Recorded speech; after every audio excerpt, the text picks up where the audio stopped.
சிறகடிக்க ஆசை சீரியலில் இனி என்ன நடக்க போகுது அப்படின்னு தான் பார்க்க போகிறோம்.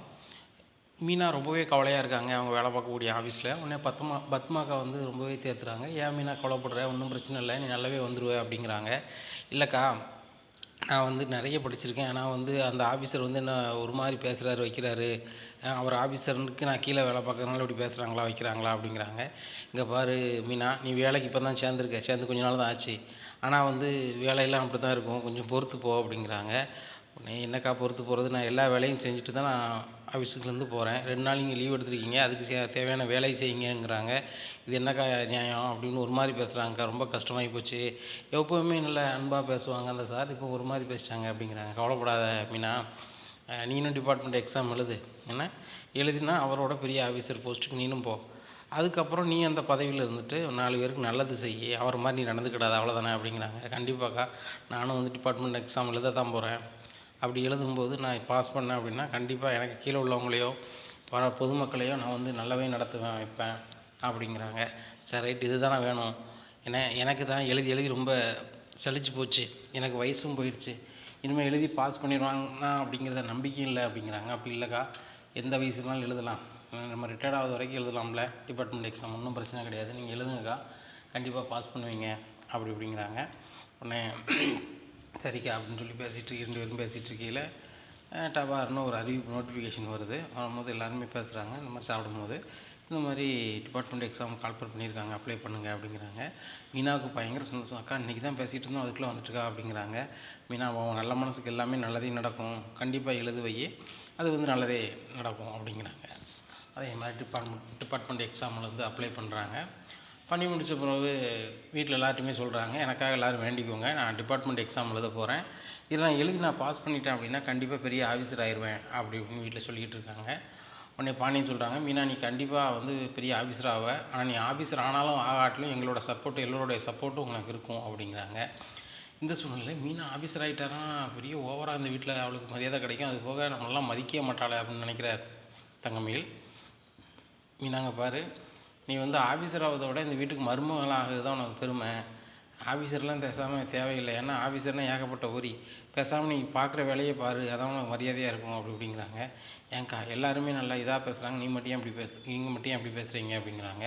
இன்னும் சரவணன் சொல்கிறாங்க, யாரையுமே வந்து நன்மதிப்பாக பேசவே மாட்டியா தங்கமயில், எல்லார் மனசையும் கஷ்டப்படுத்த மாதிரியே தான் பேசிக்கிட்டு இருக்க. அந்த புள்ள வந்து டிபார்ட்மெண்ட் எக்ஸாம் எழுதி ஆஃபீஸர் ஆகணும்னு நினைக்குது, சரியா? நம்ம வீட்லேயும் ஒரு பெரிய ஆஃபீஸர் இருந்தால் நல்லது தானே, அதான் நம்ம எல்லோரும் நினைக்கணும், சரியா? நம்ம தான் ஆக முடியல, அந்த பிள்ளை ஆகுதுன்னு நம்ம நினச்சி பெருமைப்படணும் தவிர்த்து அதை நம்ம ஒரு குறையாக பார்க்குறதோ பேசுகிறதோ அது சரியே வராது அப்படிங்கிறாங்க. என் வீட்டுக்காரி சார்பில் நான் மன்னிப்பு கேட்டுக்கிறேன் மீனா அப்படிங்கிறாங்க. அதெல்லாம் ஒன்றும் இல்லைம்மா, அவங்க கருத்து சொல்கிறாங்க, அதெல்லாம் ஒன்றும் நினைக்கல, போயிட்டு வரோம் அப்படிங்கிறாங்க. உடனே சரிம்மா போய்ட்டு வா அப்படின்னு சொல்லி கோமதி டாட்டா போட்டு அனுப்புகிறாங்க. மீனா போனோடனே சொல்கிறாங்க, ஏன் தங்கமயில் அந்த மீனாவை உனக்கு சுத்தமாகவே பிடிக்காதா அப்படின்னு கேட்குறாங்க. ஏன் தான் இப்படி சொல்கிறீங்க அப்படிங்கிறாங்க. இல்லை, அந்த பிள்ளை வந்து நான் படிப்புக்கேற்ற எனக்கு வேலை கிடைக்கல, நான் ஏதோ ஒரு வேலை கிடைச்சோன்னா பார்த்துட்டு இருந்தேன், எங்கள் ஹெட் ஆஃபீஸ்லேருந்து ஆஃபீஸர் வந்து ரொம்ப ஒரு மாதிரி பேசுகிறாங்க வைக்கிறாங்க, என்னால் தாங்க முடியலன்னு சொல்லிட்டு அந்த பிள்ளை ரொம்பவே ஃபீல் பண்ணிக்கிட்டு இருக்கு. அப்படி இருக்கும்போது இப்போ டிபார்ட்மெண்ட் எக்ஸாம் வந்திருக்கு, நான் எழுதி நான் ஆஃபீஸர் ஆயிடுவேன்னு சொல்லி ஒரு தன்னம்பிக்கையாக போயிட்டுருக்கு. அவள் ஆகிறா ஆகலை அது 2வது வரும். ஆனால் நம்ம வீட்டிலேருந்து ஒரு ஆள் போகும்போது நம்ம கண்டிப்பாக என்ன செய்யணும், ஆதரவை கொடுக்கணும், அதுதான் நம்மளுடைய கடமை. ஏன் நீ நாளைக்கு ஒரு எக்ஸாம் எழுதி பாஸ் பண்ணி போனாலும் எங்களோட ஆதரவு இருக்கும், இதே மாதிரி டிபார்ட்மெண்ட் எக்ஸாம் எழுதி பாஸ் பண்ணணும் ஆதரவு இருக்கும் அப்படிங்கிறாங்க. அப்போ தான் தங்கமயில் நினைக்கிறாங்க, அதுக்கு நான் வந்து டிகிரி படிச்சிருக்கணுமே, நானே 12 ஒழுங்காக போகலை அப்படின்னு சொல்லிட்டு மனசுக்குள்ள நினைக்கிறாங்க.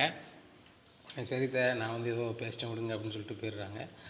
பின்னாடியே சரவணம் போகிறாங்க. ஏன் மயில் இப்படி இருக்க, தேளோட கொடுக்கு மாதிரி இப்படி கொட்டிக்கிட்டே இருக்கீங்க, ஒவ்வொரு முறையும் ஒன்றை நான் சொல்லிட்டேன், ஏன்னா இந்த முறை ஒன்று மாற்றிக்க, அடுத்த முறை ஒன்று மாற்றிக்கான்னு சொல்லிகிட்டே இருக்க, நீ ஒவ்வொரு முறையும் தேவையில்லாத வேலைகளை பார்த்துக்கிட்டே இருக்க, இது வந்து சரியாக படலை, இன்றைக்கி சொல்லுதும் கேட்டுக்க, உண்மை நிலை என்னவோ அதை வந்து நீ உணர்ந்தால் நல்லாயிருக்கும். ஏன்னா அந்த புள்ள வந்து ஒரு ஆஃபீஸர் ஆகணும் வைக்கணும்னு சொல்லி முழு முயற்சியாக படித்து எக்ஸாம் எழுத போகுது. அதுபோக அது இந்த பிள்ளை செயல்படுத்த செயல்பாடை பார்த்துட்டு செந்திலும் நான் அரசூழியர் ஆக போகிறேன்னு சொல்லிட்டு அவனும் பகுதி நேரமாக படிக்கிறான். இப்படி அவங்களுக்குள்ள ஒரு கெமிஸ்ட்ரி ஓடிக்கிட்டு இருக்கு. அதை நீ வந்து கெடுக்கும் விதமாக வந்து நீ வந்து உங்களால் முடியாது, நீ ஆஃபீஸர் ஆக முடியாது, உன்ன மாதிரி எத்தனை பேர் எக்ஸாம் எழுதுவாங்க அப்படி இப்படிலாம் பேசுகிற, அது அந்த பிள்ளை மனசை பாதிக்கும்னு ஏன் நினைக்கவே மாட்டேற அப்படிங்கிறாங்க. ஏங்க அந்த பிள்ளைக்கா நீங்கள் சப்போர்ட் பண்ணி பேசுகிறீங்க? நியாயப்படி நான் தானே உங்கள் பொண்டாட்டி, நீங்கள் எனக்கு தானே சப்போர்ட் பண்ணி பேசணும், அந்த பிள்ளைக்கு சப்போர்ட் பண்ணி பேசுகிறீங்க அப்படிங்கிறாங்க. இங்கே பாரு, நான் அவன் புருஷனோ இல்லையோ ரெண்டாவது, ஆனால் நியாயமாக தான் பேசுவேன் தவிர்த்து ஒரு மாதிரி நான் பேச மாட்டேன். ஏன்னா இனிமேல் போட்டு அந்த பிள்ளைகிட்ட கரெக்டாக நடந்துக்குள்ள நல்லா இருக்காது அப்படிங்கிறாங்க. மீனா அதே மாதிரி போய் எக்ஸாம் எழுதுகிறாங்க. எழுதிட்டு ரிசல்ட் ஒரு 3 நாளில் அறிவிப்பாங்க அப்படின்னு சொல்கிறாங்க. அதே மாதிரி 3 நாளில் ரிசல்ட்டும் வருது. ரிசல்ட்டில் பாஸ் ஆகிடுறாங்க. பாஸ் ஆனோடனே போஸ்டிங் ஆஃபீஸர் இருக்க லெவலுக்கு வரையில் உள்ளூர்லேயே போஸ்டிங் குன்னக்குடியிலே செலெக்ஷன் பண்ணுறாங்க. செலெக்ஷன் பண்ணிவிட்டு வீட்டுக்கு ஃபோன் பண்ணி சொல்கிறாங்க, இந்த மாதிரி நான் எக்ஸாமும் பாஸ் பண்ணிட்டேன், அதே போல் நான் கேட்டிருக்க சீட்டும் கூட வந்து நம்ம ஊர்லேயே தான் கேட்டிருக்கேன், நம்ம ஊர்லேயே நான் ஆஃபீஸராக வரப்போகிறேன் அப்படிங்கிறாங்க. இதை கேட்ட செந்திலுக்கு பயங்கர சந்தோஷம். கடையில் சிரிச்சிட்ருக்காரு. அப்போ சிரிச்சிட்ருக்கும், என்னடா செந்தில் ஒத்தியில் சிரிச்சிட்ருக்கு என்ன அப்படிங்கிறாங்க. ஒத்தியில் சிரிக்கலப்பா, மீனா ஃபோன் பண்ணாப்பா அப்படிங்கிறாங்க. என்ன அப்படிங்கிறாங்க. அவள் டிபார்ட்மெண்ட் எக்ஸாம் பாஸ் பண்ணிட்டாலாம்பா, அது போக வந்து நம்ம ஊர்லேயே ஆஃபீஸராக வர்றதுக்கு வேக்கண்ட் இருக்கான், அதனால் இங்கேயே கேட்டாலாம்பா அப்படிங்கிறாங்க. இதை கேட்ட பாண்டியனுக்கு பயங்கர சந்தோஷம். உடனே என்னப்பா செந்தில் சொல்லுது அப்படிங்க. ஆமாப்பா, நம்ம ஊர்லேயே அவள் வந்து வேலைக்கு ஆஃபீஸர் ஆகிறதுக்கு பாஸ் பண்ணிட்டாப்பா அப்படிங்கிறாங்க. எனக்கு ரொம்ப சந்தோஷமாக இருக்குது அப்படின்னு சொல்லிட்டு, ரைட்டு எப்பா நம்ம ஊர்லேயே ஆஃபீஸர் ஆகணும் எனக்கு ரொம்ப பெருமையாக இருக்குது, இது கண்டிப்பாக வந்து ஒரு பார்ட்டி மாதிரி வைக்கணும்பா அப்படிங்கிறாரு. மச்சான் எனக்கு புரியுது, எங்கள் அண்ணன் மாதிரி வந்து குமார் கல்யாணத்துக்கு நாள் வைக்கும்போது ஓவராக பண்ணாங்க, நீங்கள் வந்து அதுக்கு பதிலுக்கு பண்ணணும்னு நினைக்கிங்க அப்படிங்கிறாங்க. பிறகு அவனுங்க வந்து கல்யாணத்துக்கு இது பண்ணுறானுங்க, நம்மளுக்கு ஒரு ஃபங்க்ஷன் வைப்போம், ஊரில் எல்லாத்தையும் கூப்பிடுவோம். முன்னாடி நம்ம ஃபங்க்ஷன் நடத்தினா முன்ன பின்னா ஆள் வரலன்னு வருத்தப்பட்டோம், ரைட்டு, நடக்கக்கூடிய விஷயந்தான். மீனா ஆஃபீஸர் ஆகும்போது ஊருக்காரங்க ஃபுல்லாக அங்கே தானே வந்தாகணும், ஏன்னா மீனாக்கிட்டக்காக நாளைக்கு சாதிக்கணும்ல அப்படிங்கிறாங்க. மச்சான் நீங்களே போகிற பக்கம் பார்த்தா அதுக்கு ரூட்டு போட்டு கொடுப்பீங்க போலையே அப்படிங்கிறாங்க. இல்லை, மீனா நேர்மையாக தான் வேலை பார்க்க போகுது, 5 பைசா லஞ்சம் வாங்க போகிறதில்ல, அது வேறு விஷயம். ஆனாலும் நம்ம வீட்டிலேருந்து ஒரு ஆஃபீஸர் போகிறாங்க, அது நம்ம ஊர்லேயே ஆஃபீஸர் ஆக போகிறாங்கன்னா பெரிய பெருமை தானே. செந்திலே நாளைக்கு ஃபங்க்ஷன் வச்சிடலாமா அப்படின்னு சொல்லி மீனாட்ட கேளு ஒரு வார்த்தை அப்படிங்கிறாங்க. உடனே மீனாவுக்கு ஃபோன் அடிக்கிறாங்க. செந்தில் நாளைக்கு அப்பா அவங்க ஃபங்க்ஷன் வைக்கணுங்கிறாங்க அப்படிங்கிறாங்க. அதெல்லாம் எதுக்கு செந்தில் அப்படிங்கிறாங்க. அதெல்லாம் ஒன்றும் கிடையாது, ஃபங்க்ஷனை வச்சே ஆகணும்னு சொல்லுதாங்க. என் மருமக உள்ளூர்லேயே ஆஃபீஸர் ஆகிட்டா 4 பேருக்கு முன்னாடி வச்சே ஆகணுங்கிறாங்க. வீட்டுக்காரங்க வேறு குமார் கல்யாணத்துக்கு நாள் வைக்கும்போது வந்து கொஞ்சம் ஓவராக பண்ணாங்க, வச்சாங்கன்னு சொல்லிட்டு அப்பாவுக்கு கொஞ்சம் இதாக இருக்கும் போல். அதனால் அப்பா வந்து இதை எப்படியாவது இந்த ஃபங்க்ஷனை வச்சு அவங்களுக்கும் பதிலடி கொடுக்கணும்னு நினைக்கிறாரு அப்படிங்கிறாங்க. அதுக்கு நான் தான் கிடச்சேனா அப்படிங்கிறாங்க. மீனாங்க பாரு, அதுக்கு ஒரு வகை ஆசீர்வாதம் மாதிரி தான். எங்கள் அப்பா ஆசைப்படுறாரு, எனக்கு நான் அரசு ஊழியராகி எங்கள் அப்பாவுக்கு நான் ஆசையை நிறைவேற்ற முடியல, ஆனால் ஒரு மருமகளாக நீ என்னால் நிறைவேற்ற முடியும், எனக்காக நீ செஞ்சு கொடுப்பியா மீனா அப்படிங்கிறாங்க. என்னங்க இப்படிலாம் பேசுகிறீங்க, நம்ம வீட்டு ஃபங்க்ஷனுங்க, இல்லை வீண் செலவு எதுக்கு அப்படின்னு சொல்லிட்டு தான் அப்படிங்கிறாங்க. உன் கூட வேலை பார்க்குறவங்க எல்லாருமே கூப்பிடு, அவங்க ஃபேமிலியுமே கூப்பிடு, நான் என் கூட படித்தவங்க எனக்கு தெரிஞ்சவங்கெல்லாம் கூப்பிட்றேன், அப்பாவும் கூப்பிடுவாங்க, ஊரில் எல்லாரையுமே அப்பா பத்திரிக்கை வச்சு கூப்பிடணுங்காங்க அப்படிங்கிறாங்க. இதெல்லாம் ரொம்ப ஓவராக இருக்குது அப்படிங்கிறாங்க. இல்லை உனக்கு பாராட்டு விழா வச்சே ஆகணுங்கிறாங்க, பத்திரிக்கை அடிக்கிறதுக்கு பேசிட்டாங்க அப்பா அப்படிங்கிறாங்க. பத்திரிக்கை அடிக்க போகிறாங்களா என்னங்க அப்படிங்கிறாங்க. உண்மையாக தான், அப்பா வந்து பத்திரிக்கை அடிக்க உள்ள வேலையை பார்க்குறாங்க. அதனால் வந்துட்டு நீங்கள் வந்து வேண்டியவங்கிட்ட பூரா சொல்லிடுங்க அப்படிங்கிறாங்க. மீனாவுக்கு ரொம்பவே வேகமாக இருக்குது. அப்போ கூட வேலை பார்க்குறவங்க பூரா ஃபோன் அடிச்சு சொல்கிறாங்க, நான் இப்போ டிபார்ட்மெண்ட் எக்ஸாம் பாஸ் பண்ணதுனால அது பாராட்டு விழா மாதிரி எங்கள் மாமா வைக்கணும்னு ஆசைப்பட்றாங்க. எங்கள் மாமாவோட சொல்ல நான் தவிர்க்க முடியல, அதனால் வீட்டில் ஃபங்க்ஷன் வச்சுருக்கோம் நாளைக்கு, நீங்கள் எல்லாருமே வரணும், நான் உங்களுக்கு பத்திரிக்கைலாம் கொடுக்க இயலாது, அதனால் வந்து ஃபோன் அழைப்பை வச்சு கொண்டு வரணும் அப்படின்னு சொல்லிட்டு எல்லாருக்குமே சொல்கிறாங்க. கூடுதலாக பத்மாக்காவை கூப்பிட்றாங்க. அக்கா யார் வராங்களோ வரலையோ கண்டிப்பாக நீங்கள் வரணும்க்கா, உங்கள் பொண்ணை வந்து எங்கள் வீட்டில் வந்து கட்டி கொடுக்க முடியல வைக்கலன்னு சொல்லிட்டு எங்களுக்கு சில வருத்தம் இருந்துச்சு, ஆனால் என்னோட நீங்கள் பல முறை பயணிச்சிருக்கீங்க, உங்கள் வீட்டுக்கார் வந்து கட்டி கொடுக்கக்கூடாதுன்னு சொல்லினதுக்கு நீங்கள் ஒன்றும் செய்ய முடியாது, அதனால் கண்டிப்பாக நீங்களும் உங்கள் அம்மா உங்கள் வீட்டுக்கார் உங்கள் பொண்ணு எல்லோரும் வரணும்க்கா அப்படிங்கிறாங்க. என் பொண்ணு மட்டும் வரமாட்டா, மீதி எல்லோரும் வருவோம் அப்படிங்கிறாங்க. ஏன்க்கா அப்படிங்கிறாங்க. இல்லை, சரவணனுக்கு அந்த பொண்ணை பிடிச்சிருந்துச்சி, எனக்கும் பிடிச்சிருந்தது, ஆனால் என் வீட்டுக்காரர் ஏதோ ஒரு வகையில் வேணான்ட்டார், அப்படி இருக்கையில் வந்துட்டு அந்த பொண்ணை கூப்பிட்டு வந்தால் நல்லா இருக்காது, அந்த பிள்ளைக்கு அந்த பையன் பொண்ணுக்கும் அந்த வேறு மாப்பிள்ளையை பார்க்கணும், அது போக வந்து சரவணன் வந்து வேறு பொண்ணை கட்டிட்டார், அது வந்து வந்தால் நல்லா இருக்காது அப்படிங்கிறாங்க. அதுவும் சரி தாங்க, கண்டிப்பாக மீதி எல்லோரும் வந்துடணுக்கா அப்படிங்கிறாங்க. கண்டிப்பாக வந்துடுவேன், ஃபங்க்ஷன் ஈவினிங் தானே நான் வந்துடுவேன் அப்படிங்கிறேன், ஆஃபீஸ் முடிச்சுட்டு அப்படியே வந்துடுறேன் அப்படிங்கிறாங்க. ஆமாக்கா நான் நாளைக்கு இந்த ஆஃபீஸ் வர போகிறதில்ல அப்படிங்கிறாங்க. நீ ஆஃபீஸ் வர போகிறதில்ல, பெரிய ஆஃபீஸர் ஆகிட்ட, ஆனால் ஆஃபீஸர் ஆனாலும் நீ மீனான்னு கூப்பிடுதான் உனக்கு எதுவும் மரியாதை குறைவாக இல்லையே அப்படிங்கிறாங்க. அக்கா என்னக்கா நீங்கள் என்றைக்குனாலும் நீ மீனானே கூப்பிடலாம், நான் எவ்வளோ பெரிய ஆஃபீஸர் ஆனாலும் நான் உங்களுக்கு கீழே தானக்கா அப்படிங்கிறாங்க. அப்படிலாம் இல்லை, மனிதர்களில் எல்லாருமே ஒன்று தான், ஆனால் எல்லாருக்கும் கூடிய பண்பும் உன்ன மாதிரி வராது. ஏன்னா என் கூட வேலை பார்த்த, இப்போ நீ எக்ஸாம் எழுதி ஆஃபீஸர் ஆகிட்ட, அப்படி இருக்கையில் வந்துட்டு நாளைக்கு நல்ல நிலைமைக்கு நீ போக போகிற. அதை நினைக்கும் போது ரொம்பவே சந்தோஷமாக தான் இருக்குது. என்ன அப்படிங்கிறாங்க. மீனாவுக்கு செந்தில் ஃபோன் அடிக்கிறாங்க. மீனா, நாளைக்கு உனக்கு போடுறதுக்கு புதுசாக ட்ரெஸ் எதுவும் வாங்கணும்னா வாங்கிடுவோம் அப்படிங்கிறாங்க. ஏங்க, சட்டை எப்படிங்க உடனே அடிக்க முடியும் அப்படிங்கிறாங்க. உள்ளூர் டெய்லர் இருக்காங்க, அதுக்கு தான் உனக்கு ஃபோன் அடிக்கிறேன், சரியா? ஒன்றும் பிரச்சனை இல்லை, நேரத்தோடு வந்துரு. என்ன மீனா ஃபோன் சவுண்டாக கேட்டுட்ருக்கு அப்படிங்கிறாங்க. இல்லை, ஒவ்வொருத்தராக ஃபோன் பண்ணி அந்த சின்ன ஃபோனுக்கு அடிச்சுக்கிட்டே இருக்காங்க. இப்போ நீங்கள் அடிச்சிட்டிங்க, அதேமாதிரி ஒவ்வொருத்தராக அடித்து வாழ்த்துக்கள் தெரிவிச்சிட்டு இருக்காங்க அப்படிங்கிறாங்க. சரி, ரொம்ப சந்தோஷம்தான். நான் உனக்கு சீக்கிரம் வா, உனக்கு ஒரு துணி எடுத்துருவோம் அப்படிங்கிறாரு செந்தில். நான் வீட்டுக்கு வராங்க. இங்கே பாண்டியன் எல்லா ஏற்பாடுகளுமே பண்ணி வச்சுருக்காங்க. வந்தோடனே ஆர்த்தி எடுங்கம்மா அப்படிங்கிறாங்க. ஆர்த்தி எடுக்கிறாங்க. இங்கே தங்கமேலுக்கு பயங்கர வயிற்றுச்சலாக இருக்குது. இங்கே மீனா வேறு ஆஃபீஸர் ஆகிட்டு அந்த வீட்டில் நம்மளுக்கு சுத்தமாக மரியாதை இருக்காது போலையே அப்படின்னு சொல்லிட்டு நினைக்கிறாங்க. உடனே தங்கமேல், நீ தான் வந்து அவளை வான்னு கையை பிடிச்சி கூப்பிடணும், இல்லை நீ தானே மூத்த மருமக அப்படிங்கிறாங்க பாண்டியன். நினைக்கிறாங்க, சரி நீ எவ்வளோ பெரிய ஆஃபீஸராக இருந்தாலும் இந்த வீட்டுக்கு மூத்த மருமகனாக இருந்தால் நான் தான் நின்று செய்யணும் அப்படின்னு சொல்லிட்டு, வா மீனா, நீ வந்து ஆஃபீஸர் ஆனதில் அக்காவுக்கு ரொம்ப சந்தோஷம் அப்படிங்கிறாங்க. தெரியுதுக்கா, அவங்க முகத்தை பார்த்தோன்னே தெரியுது ரொம்ப சந்தோஷமாக இருக்கீங்க அப்படிங்கிறாங்க. ஒருவேளை நம்ம மனசுக்குள்ளே கடுப்பாக இருக்குது தெரியுத வெளியே அப்படின்னு சொல்லிட்டு அப்படி இப்படி முழிக்கிறாங்க. எல்லாரையும் பார்க்குறாங்க. ராஜி சிரிக்கிறாங்க. என்ன ராஜி சிரிக்க அப்படிங்கிறாங்க. இல்லை, எங்கள் அக்கா வந்து உள்ளூருக்கே ஆஃபீஸர் ஆகிட்டாங்க, உண்மையிலே உன்னை நினச்சா பெருமையாக இருக்குக்கா அப்படிங்கிறாங்க. என்ன நினச்சா பெருமையாக இருக்கா? நான் வந்து டைரக்ட் போஸ்டிங் போகல, இப்போ டிபார்ட்மெண்ட் எக்ஸாம் எழுதி தான் நான் வந்துட்டு ஹையர் ஆஃபீஸர் ஆகியிருக்கேன். அதுபோக எனக்கு என்ன ஒரு ப்ளஸ் அப்படின்னு சொன்னால், நம்ம பஸ் ஏறி போய் வேலைக்கு பார்க்கறத காட்டிலும் நடந்தே போய் நம்ம பக்கத்தில் போய் வேலை பார்த்துட்டு வந்துடலாம். இதுதான் எனக்கு ஒரு ப்ளஸ்ஸாக நினைக்கிறேன், வேறு ஒன்றும் நினைக்கல அப்படிங்கிறாங்க. இதாங்க அவங்க எளிமை அப்படிங்கிறாங்க. நாளைக்கு ஃபங்க்ஷன் வேறு மாமா வைக்கணுங்கிறாங்களே, எல்லாத்தையும் சொல்லிட்டீங்களாக்கா அப்படிங்கிறாங்க. நான் எனக்கு தெரிஞ்சவங்கலாம் சொல்லிட்டேன், ஆனால் இவங்க மாமா கார்டு வச்சுருக்கேன்னு சொல்கிறாங்க அப்படிங்கிறாங்க. அந்த கார்டை பாருங்கக்கா அப்படின்னு சொல்லி கார்டை காமிக்கிறாங்க. பார்த்தோன்னா, மாமா ரொம்ப நன்றி மாமா அப்படிங்கிறாங்க. எனக்கு எதுக்குமா நன்றி சொல்கிறேன்?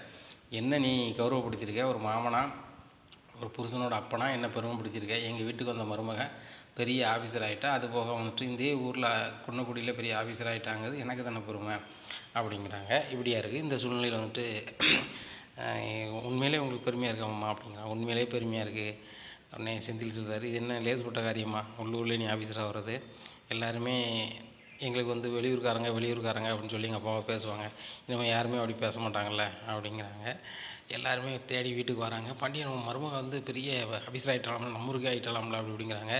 இப்போ வீடுக்கு எல்லாத்துக்கும் நாங்கள் காயும் தருவோம், ஏன்னா நாளைக்கு எல்லோரும் வந்துடணும், எல்லாருக்கும் சாப்பாடுன்னு வீட்டில் உண்டு, நீங்கள் எல்லோரும் அந்த பொண்ணை வாழ்த்திட்டு போகணும் அப்படிங்கிறாங்க. உடனே சரி அப்படிங்கிறாங்க. சரி, நம்மளுக்கு நேரம் கம்மியாக இருக்குது, கடையை பழனி அடக்கி சொல்லிட்டாங்க, வாங்க எல்லோரும் நம்ம பத்திரிக்கை கொடுத்துடலாம் அப்படின்னு சொல்லிட்டு ஊர் பூரா பத்திரிக்கை கொடுக்காங்க.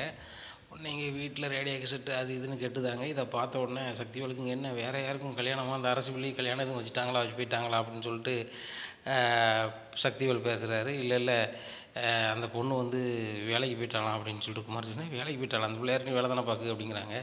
இல்லை, பெரிய ஆஃபீஸர் ஆகிட்டாலாம், வேலை பார்க்குற டிபார்ட்மெண்ட்டில் டிபார்ட்மெண்ட் எக்ஸாம் எழுதி பெரிய ஆஃபீஸர் ஆகிட்டாலாம், அது நம்ம ஊருக்கே ஆஃபீஸராக அப்படிங்கிறாங்க. நம்ம ஊருக்கா அப்படிங்கிறாங்க. ஆமாம் அப்படிங்கிறாங்க.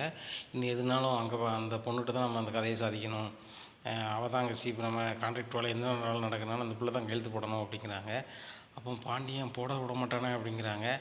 டேய், நம்ம சட்டப்படி தானே செய்ய போகிறோம், நம்ம பணம் கொடுக்க போகிறோம், செய்ய போகுது, எல்லா ஆஃபீஸரும் பணம் வாங்க தானே செய்வாங்க, அந்த மாதிரி இந்த பிள்ளைக்கு பணத்தை கொடுத்து பண்ணிக்கலாம் அப்படிங்கிறாரு முத்துவேல். உடனே இவர் குமார் சொல்லுதார், எப்பா அந்த பொண்ணு பண்ணி கொடுக்கான்னு பார்ப்போம், இல்லையா அந்த பொண்ணை வந்து வேறு ஊருக்கு மாற்றி விட்டுரும், அதுக்கு என்ன வழியை பண்ணுவோம் அப்படிங்கிறாங்க. சரி ரைட்டு, முதல்ல நம்ம அந்த முதல் போக்கில் போக வேண்டாம், முதல்ல ஒரு அணுகுமுறையில் நம்ம பாண்டிய மருமகன்னு நினைக்க வேண்டாம், ஒரு ஆஃபீஸர்னு நினச்சி பேசுவோம், அதை செஞ்சு கொடுக்கட்டும், அப்படி செஞ்சு கொடுக்கலாம் பார்த்துக்கலாம் அப்படிங்கிறாங்க. அதுவும் சரி தான் அப்படிங்கிறாங்க. அந்த சூழ்நிலையில் மறுநாள் காலையிலே விடிஞ்சோடனே எல்லாருமே ஃபங்க்ஷனுக்கு வராங்க. எல்லாரையுமே வரவேற்கிறாங்க. பத்மா அவங்க அக்கா, பத்மாக்கா கூட அவங்க அம்மா எல்லாருமே வராங்க. எல்லாருமே வரவேற்றாங்க, சாப்பாடு கொடுக்குறாங்க. மீனாவை எல்லாருமே வாழ்த்து தெரிவிக்கிறாங்க. அப்போ சொந்த பிள்ளைகள் எல்லோரும் வாங்க குரூப் ஃபோட்டோ எடுப்போம் அப்படின்னு சொல்கிறாங்க. பத்மாக்கா நீங்கள் பேரக்கூடாது அப்படிங்கிறாங்க. உடனே எங்கள் வீட்டில் உள்ளவங்க எல்லோரும் நீங்கள் தெரிஞ்சுக்கணும் அப்படிங்கிறாங்க. சரி அப்படின்னு உட்காந்துருக்குறாங்க. அப்போ பத்மாக்காவுக்கு ரொம்பவே பரபரப்பாக இருக்குது. யார் சரவணனோட பொண்டாட்டி, நம்ம பொண்ணை கட்டி கொடுக்க வேண்டிய இடத்துல யார் இருக்கா அப்படின்னு பார்க்கறதுக்காக உட்காந்துருக்காங்க. இப்படியா இருக்குது.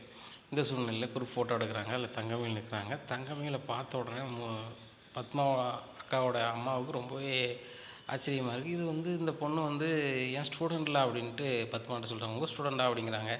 ஆமாம், இந்த பொண்ணு நான் வந்து கிளாஸ் எடுத்திருக்கேன் அப்படிங்கிறாங்க. கிளாஸ் எடுத்திருக்கீங்களா அப்படிங்கிறாங்க. எங்கள் ஸ்கூலில் தான் படிச்சிச்சு இந்த பிள்ளை வந்து 12 வரைக்கும் எங்கள் ஸ்கூலில் தான் படிச்சிச்சு. 12 பாதியிலே போயிட்டு அப்படிங்கிறாங்க. 12 பாதியிலே போயிட்டா அப்படிங்கிறாங்க. ஆமாம் அந்த பிள்ளை 12 பாதியிலே போயிட்டு அப்படிங்கிறாங்க.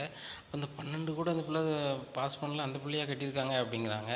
அது என்னமோ தெரில, அப்புறம் இனிமேல் கட்டியிருப்பாங்க. அந்த பிள்ளையும் நல்ல சிவத்த பிள்ளையும் நல்ல அழகான பிள்ளையா இருக்கலாம், அதனால கூட கட்டியிருப்பாங்க அப்படிங்கிறாங்க. உடனே ஏம்மா ஒரு மாதிரி ஆகுது முகம் அப்படிங்கிறாங்க. ஒன்றும் இல்லை, அவங்க வீடு கொஞ்சம் ரப்சர் பிடிச்ச ஆட்கள் அவங்க அம்மாவும் அப்பாவும். அதனால் அந்த குடும்பத்தில் யாரும் சம்மந்தம் எடுக்க மாட்டாங்களே, இவங்க சம்மந்தம் எடுத்துருக்காங்களா, அப்போ அந்த பையன் எப்படி பையன் அப்படி இப்படின்னு கேட்குறாங்க.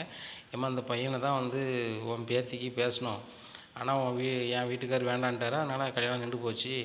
ஆனால் அந்த பையன் நல்லா அப்புறாணி பையனெல்லாம் இருப்பார், இப்போ பாரு அப்புறாணி தானே இருக்கார் அப்படி இப்படின்னு புதுசு புதுசுன்னு இருக்கும்போது மீனா என்னக்கா பேசிகிட்டு இருக்கீங்க அப்படிங்கிறாங்க. ஒன்றும் இல்லை, குரூப் ஃபோட்டோவில் எல்லோரும் நல்லா இருக்கீங்கன்னு பேசிகிட்டு இருக்கோம் அப்படிங்கிறாங்க. சரிக்கா அப்படிங்கிறாங்க. சரி சரவணனுக்கு பொண்ணு எந்த ஊரில் கட்டியிருக்கு அப்படிங்கிறாங்க. அவங்க அந்த ஊரை சொல்கிறாங்க. ஊரை சொன்னோன்னே அப்படியா சரி ரைட்டு அப்படின்னு சொல்லிட்டு சரி அப்படின்னு சொல்லிட்டு பேசுகிறாங்க. அந்த ஊரில் யார் பொண்ணை கட்டியிருக்கு, அதை என்ன வரும்னு கேட்குறாங்க. அப்போ இந்த ஊரில் இன்னார் பொண்ணை கட்டியிருக்கு அப்படின்னு சொல்கிறாங்க. சொல்லும்போது சரி ரைட்டு அந்த ஊரில் தான் கட்டியிருக்கா அப்படின்னு சொல்லிட்டு அந்த பொண்ணு பேர் என்ன பேர் அப்படிங்கிறாங்க. தங்கமயிலுங்கிறாங்க. அந்த டீச்சருக்கு ஆமாம் அந்த பிள்ளை பேர் தங்கமயில் தான், இந்த ஊர் பொண்ணு தான் அப்படின்னு சொல்லி எல்லாம் கன்ஃபார்ம் பண்ணிட்டு ஆமாம் பத்மா நான் சொன்னதெல்லாம் உண்மை தான் அப்படிங்கிறாங்க. உடனே என்னதுமா எல்லாம் உண்மைன்னு சொல்லி சொல்கிறீங்க அப்படிங்கிறாங்க. பத்மாக்கா என்ன புரியல அப்படிங்கிறாங்க. ஒன்றும் இல்லை, அந்த தங்கமயில் பிள்ளைக்கு வந்து படிப்பு கம்மியாக இருக்குது, அதை எப்படி சரவணனுக்கு கட்டினீங்க அப்படிங்கிறாங்க. அவங்க தான் எம்ஏ லிட்ரேச்சர் படிச்சிருக்காங்களே, இங்கிலீஷ் லிட்ரேச்சர் படிச்சிருக்காங்களே அப்படிங்கிறாங்க. என்ன எம்ஏ இங்கிலீஷ் லிட்ரேச்சர் படிச்சிருக்கா அந்த பொண்ணு, என்னம்மா சொல்கிற, உங்கள் வீட்டில் உள்ள பொண்ணை கௌரவமாக சொல்லணும்னு வேணால் நீ சொல்லு, மற்றபடி அந்த பொண்ணு 12 பாஸ் பண்ணலையே அப்படிங்கிறாங்க. உங்களுக்கு எப்படி தெரியும் அப்படிங்கிறாங்க. நான் தான் அந்த ஸ்கூல் டீச்சரு, என்ன நான் தான் உங்களுக்கு 12வது ஸ்கூல் கிளாஸ் டீச்சர் சரியா. அந்த பொண்ணு வந்து பக்கத்தில் ஒரு பொண்ணோட செல்ஃபோன் நோண்டிகிட்டே இருந்துச்சு. நான் ஒரு 2-3 முறை வந்து சொல்லி பார்த்தேன் கேட்கல. அதுக்கப்புறம் நான் தான் ஹெச்எம்கிட்ட கொண்டு விட்டேன். அந்த பொண்ணு செல்ஃபோன் வந்து யூஸ் பண்ணிக்கிட்டே இருக்குது, பக்கத்தில் உள்ளவங்க ஃபோனை வாங்கி யூஸ் பண்ணிக்கிட்டு இருக்கு, அந்த பொண்ணும் கேட்க மாட்டேங்குது, இதுவும் கேட்க மாட்டேங்குதுங்கும் போது அவங்க அம்மா வந்து என் பொண்ணு படிக்க தேவையில்லை, என் பொண்ணெலாம் நீங்கள் குற்றம் சொல்லுற அளவுக்கு நீங்கள் பெரிய ஆளாயிட்டீங்களா அப்படின்னு சொல்லிட்டு அந்த பொண்ணு கூட்டியே போயிட்டாங்க. கடைசி வரைக்கும் அந்த பொண்ணு வந்து அந்த ஸ்கூலுக்கே வரல. அது போக டிசியுமே வாங்கலை. எனக்கு நல்லா தெரியும். ஏன்னு கேட்டால் நான் தான் அந்த ஸ்கூலுடைய அசிஸ்டன்ட் பிரின்ஸ்பாலாக இருந்தேன், அசிஸ்டன்ட் ஹெச்எம்மாக இருந்தேன். அதுக்கப்புறம் என்னை வந்துட்டு ஹெச்எம் ஆக்குனாங்க. அப்பவும் நான் தான் இருந்தேன் 2-3 வருஷத்துக்கு. அந்த பொண்ணு டிசியே வாங்கலை, எனக்கு நல்லாவே தெரியும். அந்த பொண்ணு 12 பாஸ் ஆகலையே, நீ டிகிரி முடிச்சிருக்குன்னு சொல்லுதே மீனா அப்படிங்கிறாங்க. என்னம்மா சொல்கிறீங்க, நீங்கள் இப்படி சொல்கிறீங்க, நான் அந்த பொண்ணு வந்து நான் எம்ஏ இங்கிலீஷ் லிட்ரேச்சர் படிச்சிருக்கேன் அப்படின்னு சொல்லிட்டு தான் சொன்னாங்க, அதை நம்பி தான் நாங்கள் வந்து கல்யாணம் வச்சோம் அப்படிங்கிறாங்க. அவங்க குடும்பத்தை நல்லா விசாரிச்சிங்களா மீனா அப்படின்னு கேட்குறாங்க. நாங்கள் விசாரிக்கலக்கா, அதாவது மாமா தான் வந்து நான் பார்த்துக்கிறேன்னு சொல்லிட்டாரு. அதுபோக பொண்ணை வந்து கல்யாண மாலை நிகழ்ச்சியில் தான் சந்தித்தாங்க போல். சந்தித்தோன்னா பிடிச்சிருச்சு அப்படிங்கும்போது அவங்களும் பையன் வந்து நல்ல பையனாக இருக்கான்னு சொன்னாங்க. நாங்களும் ஹவுஸ் ஒய்ஃபாக இருந்தால் போதும்னு சொல்லிட்டு தான் பொண்ணு பார்த்தோம் அப்படிங்கிறனால எந்த எதிர்பார்ப்புமே இல்லாமல் கட்டிட்டோம். ஆனால் நீங்கள் சொல்லும்போது எனக்கு ரொம்ப இதாக இருக்குது அப்படிங்கிறாங்க. ஒன்றுமில்ல, நான் சொன்னோன்னு சொல்ல வேண்டாம், அவங்க அப்பா அம்மா ரொம்ப ரப்சர் பிடிச்ச ஆள். குறிப்பாக அவங்க அம்மாவுக்குலாம் எப்படி பேசுனே தெரியாது, ஊர் பூரா கடன் கடன் கொடுத்தாலும் கேட்க போனாலே ஒரு மாதிரி பேசுவாங்க அப்படிங்கிறாங்க. அப்போ அவங்க வீட்டில் வசதிலாம் கிடையாதா அப்படிங்கிறாங்க. மீனாங்க பாரு, நீ என் பொண்ணு கூட வேலை பார்க்குற, எனக்கும் நீ பொண்ணு மாதிரி தான், நான் உள்ளதை சொல்கிறேன். அந்த பொண்ணு வந்து ஒரு கஷ்டப்பட்ட பொண்ணு. ஆனால் வந்து அவங்க அம்மா அப்பா வந்து ஒரு வேலைக்கும் போக மாட்டாங்க, ஊர் பூரா கடை வாங்கி வச்சுட்டு தான் சாப்பாடு சௌரியங்களை சமைச்சு சாப்பிடுவாங்க. அவங்க அப்பா 1ஆம் நம்பர் ஊதாரி, ஒன்றுமே இல்லாட்டிலும் சீட்டு விளாண்டு தான் அலைவார். அவங்க அம்மா ஒரே ரப்சர் பார்ட்டி. இந்த பொண்ணும் தங்கச்சி ஒரு பொண்ணு உண்டு. அந்த பிள்ளை இப்போ வாலி பிள்ளையாக இருக்குன்னு நினைக்கேன். அப்படியான சூழல். இந்த பிள்ளைக்கு நகை நட்டை எதுவோ கிடையாது, அது 100% தெரியும். ஏன்னா எப்போ வேலைக்கு போனால் தானே, சொத்து பத்து எதுவும் கிடையாது அப்படிங்கிறாங்க. இல்லையே இந்த பொண்ணுக்கு வந்து 50 பொண்ணுக்கு மேலே போட்டாங்களே அப்படிங்கிறாங்க. உடனே எங்கள் அம்மா சொல்கிறாங்க, எல்லாமே வித்தியாசமாக தெரியுது மீனா நீங்கள் சொல்கிறது. பொண்ணு படிப்பு கிடையாது, 12 ஃபெயிலு சரியா, நகை போட வாய்ப்பும் இல்லை, ஏன்னா அங்கே வழி வாய்ப்பே கிடையாது. அவங்க அம்மா அப்பா ஊர் பூரா கடன் வாங்கி வச்சு 25,000 கடனை கூட கொடுக்க முடியல. எங்கள் விவரம் எனக்கு தெரியும். ஏன்னா எங்கள் ஊரில் இருந்த ஒரு ஆள், எங்கள் உறவினர் ஒரு ஆள் கூட அவங்களுக்கு கடன் கொடுத்துருக்காங்க, கைமாற்று கொடுத்துருக்காங்க. அவங்களுக்கும் திருப்பி தராமல் அவங்க இன்னும் வரைக்கும் ஏமாற்றிட்டு இருக்காங்க. அவங்களால கொடுக்க இயலாது, ஏன்னா அவங்க வேலை வாய்ப்புகள் எங்கேயும் போகலை, வருமானம் எந்த வழியிலையும் கிடையாது. அவங்க சொந்த பந்தம் கூட வந்துட்டு அவங்கள பேச மாட்டாங்க. இப்படியான சூழல் தான். அதனால் நீங்கள் வந்துட்டு ரொம்பவே நம்பி ஏமாந்துட்டீங்களா, இல்லை உங்களுக்கு தெரிஞ்சுட்டு எங்கிட்ட வந்து சமாளிக்கிறீங்களா எனக்கு தெரில அப்படிங்கிற. உண்மையிலே எங்களுக்கு தெரியாது, நீங்கள் சொல்லுறது எனக்கு ரொம்ப ஷாக்காக இருக்குது அப்படிங்கிறாங்க. உடனே அப்படியா அப்படின்னு சொல்கிறாங்க. சரி நான் சொன்னோன்னு தெரிய வேண்டாம், பத்மாவோட அம்மானா உன் ஃபங்க்ஷனுக்கு வந்தோம்மா அவ்வளோதான், நாங்கள் போயிட்டு வரோம்னு சொல்லிட்டு கிளம்பிடுறாங்க. சரி அப்படின்னு சொல்லிட்டு கிளம்பிடுறாங்க. இங்கே மீனாவுக்கு பயங்கர மனக்குழப்பம். செந்தில் மாமாட்ட சொல்லுவோமா வேணாமா? சரவண மாமாவே ஏற்கனவே அப்பராணி மனுஷனை வந்து இப்படி ஏமாற்றிட்டாங்களே இந்த தங்கமயிலக்கா அப்படின்னு சொல்லிட்டு ரொம்பவே கடுப்பாக இருக்குது. இன்னும் நீ அக்கானை கூப்பிட்ட மாட்டேன்டி அப்படின்னு சொல்லிட்டு ரொம்ப கடுப்பில் இருக்காங்க. இது எப்படியாவது யார்ட்டையாவது சொல்லணுமே, இல்லைன்னா எனக்கு மனசே கேட்காத அப்படி இப்படின்னு சொல்லிட்டு நினச்சிட்டு இருக்காங்க. அப்போ வந்துட்டு சொல்லிடுவோமா அப்படின்னு நினைக்கிறாங்க. இங்கே ஃபங்க்ஷனில் எல்லாருமே ரொம்பவே சந்தோஷமாக இருக்காங்க. இப்போ நம்ம சொன்னோம்னா கண்டிப்பாக எல்லோரும் ரொம்ப மன வருத்தப்படுவாங்க. நம்மளுக்காக தான் அந்த ஃபங்க்ஷனே வச்சுருக்காங்க. நான் போய் சொன்னோம்னா எல்லோரும் மனசையும் கஷ்டப்படுத்துற மாதிரி இருக்கும். வேண்டாம், இன்னொரு நாள் சொல்லிக்கலாம் அப்படின்னு சொல்லிட்டு விட்டுறாங்க. இந்த சூழ்நிலையில் செந்தில் சொல்கிறார், ரொம்பவே பெருமையாக இருக்குது மீனா அப்படின்னு செந்தில் சொல்லிக்கிட்டு இருக்கும்போது, செந்தில் சொல்வது எல்லாமே சிந்தனையாகவே இல்லை. அவங்களுக்கு ஒரே சிந்தனை, தங்கமயில் வந்து படிக்கலைன்னு சொல்கிறாங்களே, உண்மையிலேயே படிக்கலையா, இல்லை இந்த பத்மாக்கா அம்மா வந்து நம்ம வந்து மனசை கஷ்டப்படுத்தணும்னு சொல்கிறாங்களான்னு ஒன்றுமே தெரிய மாட்டேங்க. ஏற்கனவே பத்மாக்கா பொண்ணை தான் வந்து நம்ம சரணமாமாவுக்கு பேசியிருந்தோம். அது வந்து அவங்க தான் தரமாட்டேன்னு சொன்னாங்க, நம்ம வந்து வேண்டான்னு சொல்லலை. அப்போ அந்த மன வருத்தத்தில் சொல்லுதாங்களா இல்லை இதில் சொல்லுதாங்கன்னு தெரியலையே, ரொம்ப குழப்பமாக இருக்கே அப்படின்னு சொல்லிட்டு, எனக்கு தலைவலிக்கு அப்படிங்கிறாங்க. மீனா ஃபங்க்ஷனில் காலையிலேருந்து நிற்கல, தான் தலைவலிக்கு, நான் தலைவலி மாத்திரை வாங்கிட்டு வரேன் அப்படின்னு சொல்லிட்டு போகிறாங்க. இவர் வேறு புரிஞ்சுக்காமல் பண்ணுறாரு அப்படின்னு சொல்லிட்டு மீனா ரொம்பவே கோவப்படுறாங்க. சூழ்நிலையில் மீனா வந்து ரொம்பவே வருத்தப்பட்டுக்கிட்டு இருக்கும்போது கோமதி வராங்க. ஏம்மா மாமா உனக்கு ஏதோ கிஃப்ட் வாங்கி வச்சுருக்காராம் அப்படிங்கிறாங்க. எனக்கு கிஃப்டா, என்னது அத்தை அப்படிங்கிறாங்க. ஒன்றும் இல்லை, நீ வந்து வெளியே வந்து பாரு அப்படிங்கிறாங்க. உடனே அங்கே எல்லாருமே நிற்கிறாங்க. அப்போ ஒரு இதை வந்து மூடி வச்சுருக்குறாங்க. அப்போது மீனா நீ தூக்கி பாருமா அப்படின்னு தூக்கி பார்க்குறாங்க. பைக் இருக்குது, இன்னும் இல்லை ஸ்கூட்டி இருக்குது அப்படிங்கிறாங்க. இல்லைம்மா நீ ஆஃபீஸில் ஆகிட்ட, இனிமேல் நீ நடந்து போனால் நல்லா இருக்காது, நான் ஒரு கார் வாங்கி கொடுக்கலான்னு தான் பார்த்தேன். சரியா, எனக்கு 3 மருமக, ஒரு மருமகளுக்கு மட்டும் கார் வாங்கி கொடுத்துட்டா பாண்டியன் அப்படின்னு சொல்லியிருக்குவாங்களோ அப்படிங்கிற ஒரு இதுக்கு தான். எனக்கு 3 பேர் ஒன்று தான், ஆனால் நீ ஆஃபீஸர் ஆன பின்னாடி நீ நடந்து போனாலோ ஒன்று நடக்க வச்சாலோ அது மரியாதையாக இருக்காது, அது சரியாக இருக்காது அப்படிங்கிறது தான் என்னோடய கருத்து. நீ வெளியூரில் வேலை பார்க்கும்போது கூட நான் வந்து சரி பஸ்ஸில் போகிற அப்படின்னு விட்டுட்டேன்.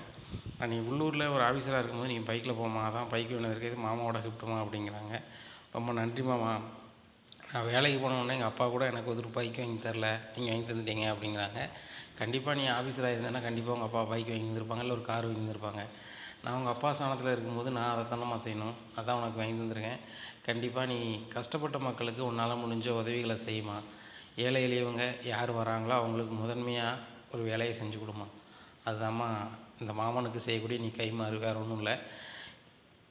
மாமனை இந்த பலி கடை வச்சுருக்கேன், சொத்து பத்து இருக்குது அப்படின்னு சொல்லி இன்றைக்கி தெரியும். இதே ஊருக்கு நான் ஒரு தஞ்சம் பிழைக்க வந்த மாதிரி தான் வந்தேன். பஞ்சம் பிழைக்குன்னு சொல்லுவாங்க. சாப்பாட்டு கூட வழி இல்லாமல் ஒரு திருநையாக உட்காந்து சாப்பாடு கிடைக்குமான்னு கேட்ட நேரத்தில் தான் கோமதி வீட்டில் எனக்கு வேலை கொடுத்தாங்க. அப்படி அந்த வேலையை பார்த்துக்கிட்டு தான் இருக்கும்போது கோமதி என்ன பிடிச்சிருக்குன்னு சொல்லவும், நான் உங்கள் வீட்டு சூழ்நிலை எப்படி இருக்குது, நான் சாதாரண நாளே நீ விரும்புகிறியேன்னு சொல்கிறியன்னு சொல்லி பேசையில், இல்லை நீங்கள் இல்லாத ஒரு வாழ்க்கை எனக்கு இல்லை அப்படின்னு சொல்லிதான் நான் கல்யாணம் முடித்தேன். அப்போ இந்த ஊரில் எல்லாருமே நான் கடந்து வந்த பாதையை எல்லாருமே பார்த்துருக்குறாங்க. என்னை விட அதிகமாக நினைவு வச்சுருப்பாங்க. இந்த பாண்டியனோட மருமக இந்த இடத்துல வந்து இருக்கா, அவள் வந்து ரொம்ப ஓவராக பண்ணுறா அப்படின்னு சொல்லிடக்கூடாது. அதுபோக கஷ்டப்பட்ட ஜனத்துக்கு உன்னால் முடிஞ்ச உதவியை கண்டிப்பாக செய்ய வேணும் அப்படிங்கிறதான் என்னோடய ஆசை. மாமா வந்துட்டு உனக்கு லஞ்சமாக அந்த பைக்கை வந்துட்டு இப்படிலாம் சொல்லுதுன்னு நினைக்க வேண்டாம். நானும் ஒரு சராசரி பொது ஜனமாக தான் உன்ட்ட சொல்கிறேன். உங்கள் ஆஃபீஸுக்கு வரக்கூடிய மக்களுக்கு கண்டிப்பாக மரியாதை கொடுத்து இது பண்ணுங்கள். ஏன் எதிர்த்து வீட்டுக்காரங்க வந்தால் கூட நம்மளுக்கு எதிர்த்து வீட்டுக்காரங்களுக்கு வேண்டாத ஆளுக்கு அப்படின்னு நினைக்காத. கண்டிப்பாக வந்து அவங்களுக்கு என்ன உதவி உன்னால் செய்ய முடியுமோ அவ்வளோ உதவிகளை நீங்கள் செஞ்சு கொடு, நல்ல பிள்ளைன்னு பேர் எடு அப்படிங்கிறாங்க. சரி மாமா, கண்டிப்பாக நான் பேர் எடுப்பேன். வேறு ஒரு தலைவலி இருந்துச்சு, நீங்கள் இப்படி சொன்னோன்னே எனக்கு அதை பற்றியே மறந்தே போனேன் அப்படின்னு சொல்லிட்டு பார்க்கும்போது மயில் ஒரு மாதிரி முகத்தை வச்சுட்ருக்காங்க. என் மேலே கௌரவமாக இருக்கீங்க அப்படிங்கிறாங்க. இல்லை என் தங்கச்சி நீ ஆஃபீஸர் ஆகிட்ட, நானும் ஆஃபீஸர் ஆகணும்ல, அதை பற்றி தான் பேசி நினச்சிட்ருக்கேன் அப்படிங்கிறாங்க. உடனே கோமதி சொல்கிறாங்க, நீனு தான் எம்ஏ இங்கிலீஷ் லிட்ரேச்சர் படிச்சிருக்கியம்மா, நீனு தான் என்றைக்குனாலும் ஒரு எக்ஸாம் எழுதி பாஸ் பண்ணால் பாஸ் பண்ணிடலாமே அப்படிங்கிறாங்க. இல்லை சார் நீங்கள் சொல்லுறதுலாம் சரி தான், ஆனால் வீட்டை யார் பாப்பா அப்படிங்கிறது ஒரு அக்கறையும் இருக்குது. மீனா 2வது மருமக அவள் வேலைக்கு போயிட்டா, ராஜியும் கண்டிப்பாக வேலைக்கு போயிடுவா. இந்த வீட்டில் நானும் வேலைக்கு போயிட்டேன்னா உங்களையோ மாமாவையோ மற்றவங்களையோ பார்த்துக்கிட முடியாதுல்ல அப்படி இப்படின்னு சொல்லி சமாளிக்கிறாங்க. மீனா நினைக்கிறாங்க, நீ அதுக்காடி சமாளிக்கிற, நீ டிகிரியே முடிக்கலை, 12 பாஸ் பண்ணலை, ஆனால் இந்த வீட்டில் வந்து எம்ஏ இங்கிலீஷ் லிட்ரேச்சர்னு சொல்லி ஏமாற்றி இந்த வீட்டில் நீ கல்யாணம் முடிச்சிருக்க. எல்லாம் தெரியாமல் எங்களை என்னெல்லாமோ சமாளிச்சுக்கிட்டு இருக்க, வந்து சமைச்சு கொடுத்து அப்படி ஒவ்வொருத்தரையாக ஐஸ் வச்சுக்கிட்டு இருக்க. அது போக வந்து நகைன்னு சொல்லி நீ நிறைய போட்டு வந்த மாதிரி சீன் போடுற, பெரிய வசதியானவங்க அப்படி இப்படிங்கிறாங்க அப்படிங்கிற. ஆனால் பத்மா அக்கா அம்மா வந்து என்கிட்ட பொய் சொல்ல வாய்ப்புகள் குறைவு தான். அந்த அக்கா என் கூட வேலை பார்க்குறாங்க. அவ்வளோ ஒன்றும் எனக்கு அந்த அக்காளுக்கு வருத்தம் இல்லை. பொண்ணு வந்து அவங்க தான் தரலைன்னு சொன்னாங்க. நம்ம கெட்டவங்களும் இல்லை இந்த வீட்டுக்கு. அப்படிங்கும்போது உண்மையாகவும் இருக்குமோ, ஒருவேளை சின்னதாக பொய்யா இருக்குமோன்னு நினைக்க வேண்டியதாக இருக்குது. ஆனால் நீ பண்ணதெல்லாம் பார்க்கும்போது நீ தில்லாலங்கடி வேலை பார்க்க தான் தெரியுது. நான் வேலைக்கு போய் ஹையர் ஆஃபீஸில் நடந்து உனக்கு சுத்தமாக பிடிக்கல. அது உன் முகத்திலே தெரியுது. ஆனால் வந்து நீ வந்து இதில் வந்து இப்படிலாம் காட்டிகிட்டு இருக்க. சரி உனக்கு நான் ஒரு ஆப்பு வைக்கேன், அதில் நீ சரி வந்துடுவேன் அப்படின்னு சொல்லிட்டு நினைக்கிறாங்க. இந்த சூழ்நிலையில் மீனா எனக்கு ரொம்ப பெருமையாக இருக்குடி, என் மருமக பெரிய ஆஃபீஸர் ஆகிட்டான்னு சொல்லி அப்படின்னு சொல்லிட்டு கோமதி சொல்கிறாங்க. அத்தை எனக்கும் ரொம்ப பெருமையாக இருக்குது. உள்ளூர்லேயே வேலை பார்த்துட்டு கோமதியோட மருமக எங்கள் ஆஃபீஸராக இருக்கேன், பாண்டியனோட மருமக பெரிய ஆஃபீஸராக இருக்குன்னு சொல்கிறதுக்கு அப்படிங்கிறாங்க. என்ன சிரிச்சிட்டே இருக்கிறாங்க. இந்த சூழ்நிலையில் மீனாவோட அப்பாவும் அம்மாவும் வாசல் வந்து நிற்காங்க. இதை மீனா பார்க்காம திரும்பி நின்று பேசிகிட்டு இருக்காங்க. வாங்க சம்மந்தி அப்படிங்கிறாங்க பாண்டியன். வணக்கம் சம்மந்தி அப்படின்னு சொல்லிட்டு எல்லாருமே எங்களை மன்னிச்சுக்கோங்க. எங்கள் பொண்ணையும் மாப்பிள்ளையும் நாங்கள் என்னமோ நினச்சோம். எங்கள் பொண்ணு கல்யாணம் முடிச்சுட்டு போகிறாளே, அங்கே வந்து அந்த பொண்ணு வந்து ஒன்றுத்துக்காக அவன் தான் ஆக போகிறா அப்படின்னு நினச்சோம். ஆனால் இந்த வீட்டில் வந்து அவளை மேலும் ஆஃபீஸராக தான் ஆக்கியிருக்கீங்க. அவளை குறைச்சி மதிப்பிடலை, அதிகப்படியாக தான் ஆக்கியிருக்கீங்க அப்படி அப்படின்னு சொன்னோன்னே பாண்டியன் சொல்கிறாரு, அது என் மருமக கிடையாது, மருமகள் தான்வா. என்னோட மகள் மாதிரி தான். அதனால் நாங்கள் நல்லா தான் பார்த்துப்போம். எங்களை அவள் ரொம்ப பாசமாகவே பார்த்துக்கிறான். அதுதான் உண்மை. அந்த பிள்ளை வேலை பார்க்குறேன் வைக்கிறேன் அந்த துமுறோ எதுவோ இல்லை. இன்றைக்கி வந்து நாங்கள் வந்து அவளுக்கு ஒரு பாராட்டு விழா நடத்துகிறோம்னா எந்த அளவுக்கு எங்களோட அந்யோன்யமாக இருப்பாள், எவ்வளோ பாசமாக இருப்பாள் அப்படிங்கிறது தான் அதோட காட்டுது. அப்படிங்கும்போது மீனா அப்பா சொல்கிறாரு, என்னால் புரிஞ்சுக்க முடியுது. ஒரு பத்திரிக்கை அடித்து ஒரு மருமகளுக்கு வந்து பாராட்டு விழா வைக்கிறது வந்து ஊர் உலகத்தில் எங்கேயுமே கிடையாது, வச்சதும் இல்லை நான் கேள்விப்பட்ட வகையில். ஒரு மருமகளுக்கு இப்படி ஒரு பாராட்டு விழா வச்சு இவ்வளோ சிறப்பாக நடத்தியிருக்கீங்க. மருமகளுக்கு நீங்கள் கிஃப்டாகவும் அந்த பைக் வாங்கி கொடுத்துருக்கீங்கும் போது எனக்கு ரொம்ப சந்தோஷமாக இருக்குது. அப்பாவை நினச்சா பைக்கு இல்லை கார் கூட வாங்கி தரலாம், ஆனால் அப்பா செய்யலை. உனக்கு வந்து உங்கள் மாமா செஞ்சுருக்காரு, உனக்கு உங்கள் மாமா தான் இன்னொரு அப்பா, அதை புரிஞ்சுக்கோ அப்படிங்கிறாங்க. எனக்கு நீங்கள் வந்ததில் ரொம்ப சந்தோஷம்பான்னு சொல்லிட்டு காலில் விழுந்து அழுகிறாங்க. உண்மையமாக பாரு, உங்கள் மாமா என்ன சொன்னாங்க எனக்கு தெரியாது, நீ பெரிய ஆஃபீஸர் ஆகிட்டா எனக்கு ரொம்ப பெருமையாக இருக்குது. அதனால் உன்னை பார்க்க வந்தேன். மாப்பிள்ளையும் உன்னையும் நான் வந்து விருந்து கூப்பிடலான்னு இருக்கேம்மா அப்படிங்கிறாங்க. உடனே எப்பா நான் ஆஃபீஸர் ஆனோன்னு கூப்பிட வரீங்களாப்பா அப்படிங்கிறாங்க. இல்லைம்மா, நான் அசிங்கப்பட்ட பேர் அப்புறம் நீ மாற்றிட்ட. எவன் ஒருத்தன்லாம் வந்து என்னை வந்து உன் பொண்ணு ஓடி போயிட்டா, நீ பார்த்த கவர்மெண்ட் மாப்பிள்ளைய வேண்டான்ட்டு ஓடி போயிட்டா, வாழ்க்கை வாழ தெரியாதவா அப்படி இப்படிலாம் என்னைய சொல்லி பேசியிருக்காங்க. பிள்ளைய வளர்க்க தெரியாதவன்னு என்கிட்டையும் பேசியிருக்காங்க. ஆனால் நீ ஆஃபீஸர் ஆனோடனே எல்லாருமே என்கிட்ட வந்து உன் மோ சாதிச்சிட்டாப்பா, பெரிய ஆஃபீஸர் ஆகிட்டா, கல்யாணம் முடிஞ்ச ஊர்லேயே பெரிய ஆஃபீஸர் ஆகிட்டா, உனக்கும் பெருமை ஏற்பட்டுட்டான்னு சொல்லும் போது, இதுக்கு மேலே நான் வரட்டு கௌரவத்தை பார்த்துக்கிட்டு என் மகிட்ட வராமல் இருந்தோம்னா சரியாக வராது அப்படிங்கிறாங்க. உடனே கோமதி சொல்கிறாங்க, உண்மை அதுதாங்க, சின்ன பசங்க ஏதாவது நம்ம பண்ணால் பெரியவங்க மன்னிக்கணும். நான் சின்ன வயசில் லவ் மேரேஜ் பண்ணதுனால எங்கள் வீட்டில் மன்னிக்காமல் இன்றைக்கி வரைக்கும் எங்கள் அம்மாவனாலும் பேச முடியாமல் நரக வேதனையை அனுபவிச்சுட்ருக்கோம். அந்த வேதனை மீனாவுக்கு இருக்கக்கூடாது அப்படின்னு நான் ஒவ்வொரு நிமிஷமும் நினைப்பேன். ஆனால் இந்த எக்ஸாமை பாஸ் பண்ணது மூலமாக அவங்க மனசையும் அவள் வென்றுட்டா. இதில் ரொம்ப சந்தோஷமாக இருக்குது, வாங்க எல்லோரும் சேர்ந்து சாப்பிடுவோம் அப்படின்னு சொல்லிட்டு நைட்டு டின்னர் எல்லாருமே சேர்ந்து சாப்பிட்றாங்க. சாப்பிட்டுட்டு மீனா அப்பா சொல்கிறாரு, அவங்க அம்மாவும் சொல்கிறாங்க, இன்றைக்கி நைட் நான் உங்களோட தங்கட்டுமா, எங்களுக்கும் எங்கள் வீட்டில் தனியாக இருக்குது, ரொம்ப கஷ்டமாக இருக்குது, எங்கள் மீனா வீட்டில் ஒரு நாள் தங்கினேன்னு மன சந்தோஷம் இருக்கும் அப்படிங்கிறாங்க. கண்டிப்பாக சம்மந்தி தங்குங்க அப்படிங்கிறாங்க. எல்லோரும் மொட்டை மாடியில் போய் பேசிகிட்டு இருக்காங்க. பாண்டியன் நினைக்கிறாங்க, இதே மாதிரி தங்கமயில் அம்மா அப்பா என்ன ராஜுவோட அம்மா அப்பாவும் வந்தால் ரொம்ப நல்லா இருக்கும்ல அப்படின்னு நினச்சி பார்க்குறாங்க. இன்னொரு புறம் நினச்சி பார்க்குறாங்க, அதெல்லாம் நடைமுறை சாத்தியம் இல்லை, நம்ம ஆசைப்படுறோம், நடந்தால் நல்லது தான் அப்படின்னு நினச்சிட்ருக்காங்க. இவ்வளோ சந்தோஷமாக இருக்க வீட்டில் வந்து தங்கமயில் படிக்கலை வைக்கலைன்னு சொல்லிட்டு நம்ம சொல்லி அது பொய்யா இருந்துச்சுன்னா இவங்களுடைய சந்தோஷமாக என்ன ஆகும் அப்படின்னு சொல்லி மீனா எல்லாரையுமே பார்க்குறாங்க. சச்சா வேணாம், ஆதாரப்பூர்வமாக நம்ம வந்து நிரூபித்தா மட்டும்தான் சொல்லணும். நம்மளுக்கு 99% தெரியுது இந்த பத்மாக்காவோட அம்மா வந்து சொன்னது உண்மையாக தான் இருக்குன்னு சொல்லிட்டு அவங்க ஒரு டீச்சரு, இவங்களுக்கு கிளாஸ் எடுத்துன்னு சொல்கிறாங்க. அது போக டீச்சர்ஸ் போய் சொல்ல போகிறது இல்லை. இருந்தாலும் நம்மளுக்கு மனதுக்கு ரொம்ப அச்சமாக இருக்குது. சரி பார்த்துக்கலாம், இதை பற்றி என்ன நினைக்க வேண்டாம், அப்பா அம்மா வந்திருக்காங்க அப்படின்னு சொல்லிட்டு நினைக்கிறாங்க. மீனா என்னம்மா சிந்திச்சிட்ருக்க அப்படின்னு அவங்க அம்மா கேட்குறாங்க. ஒன்றும் இல்லைம்மா அப்படிங்கிறாங்க. சரி வாங்க பனி உழுது கீழே போய் தூங்குவோன்னு சொல்லிட்டு எல்லாருமே தூங்குறாங்க. உடனே காலையில் விடிஞ்சோன்னா மீனா அப்பாவும் மீனா அம்மாவும் போயிட்டு வரேன்னு சொல்லிட்டு போகிறாங்க. பின்னாடியே மீனா கிளம்பி பைக் எடுத்து கிளம்புறாங்க. எங்கே வாங்க என் பின்னாடி அப்படிங்கிறாங்க. எதுக்கு அப்படிங்கிறாங்க. முன்னாடி பைக் ஓட்டுவேன், இப்போ வந்து கொஞ்சம் டச் விட்டுட்டுல, அதனால் எதுவும் ஆயிடக்கூடாது வாங்க அப்படிங்கிறாங்க சந்தியில். உடனே எங்கள் அப்பா எதுவும் சொல்லுவார் டி அப்படிங்கிறாங்க. உடனே பாண்டியன் வராரு, டேய் முத நாள் மருமக வேலைக்கு போகிறா, விட்டுட்டு வா கூட போய் அப்படிங்கிறாங்க. அப்பா நம்ம மனசில் உள்ளதே புரிஞ்சுக்கிட்டாரு அப்படிங்கிறாங்க. ஆமாங்க, உங்கள் அப்பா முன்னாடி மாதிரி இல்லை, எல்லாத்தையுமே சேஞ்ச் ஆகிட்டாரு, முன்னைக்கு இப்போ எவ்வளவோ பரவாயில்ல அப்படிங்கிறாங்க.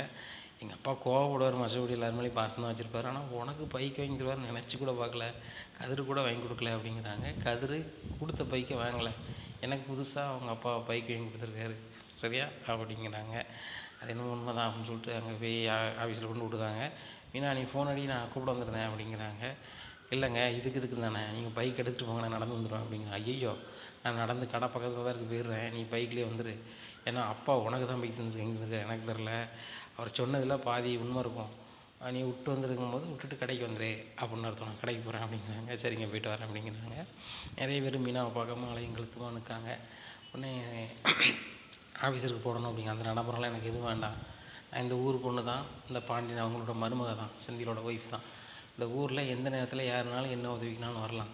என்ன, நான் இந்த அதிகாரத்தை பயன்படுத்தி மக்களுக்கு என்ன செய்யணும்னு நினைக்கிறேனோ கண்டிப்பாக நான் பண்ணுவேன். நீங்கள் எந்த நேரத்துலையும் வந்து தயங்க வேண்டாம். ஒரு வேளை ஆஃபீஸில் நான் இல்லை, நான் வீட்டில் இருக்கிறேன், என்ன வீட்டில் பார்க்கணும் அப்படின்னா கூட ஆஃபீஸ் டயத்தை தவிர்த்து கூட நீங்கள் வந்து பார்க்கலாம், அதுக்கு ஒன்றும் தடை கிடையாது. யாருக்கும் எந்த சேவையும் உங்களுக்கு தடைப்படாது, நான் கண்டிப்பாக பண்ணுவேன். இந்த பாண்டிய மருமக எல்லாருக்கும் உதவிகரமாக தான் இருப்பேன் அப்படிங்கிறாங்க. அம்மா நீ உண்மையிலே தங்கமான பொண்ணாக இருக்க, பாண்டியனை சவுண்டு விடுவார், ஒரு கோவக்காரர் அப்படின்னு தான் ஊரில் சொல்லுவாங்க. ஆனால் பாண்டியனை ஒரு நல்ல ஆள், அந்த வீட்டுக்கு வந்து பிள்ளைங்க நீ நல்ல பிள்ளை தான் அப்படின்னு சொல்லிட்டு எல்லோரும் சொல்லுவாங்க. நிறைய பேர் வராங்க, நிறைய பேருக்கு நிறைய உதவிகளை செய்கிறாங்க.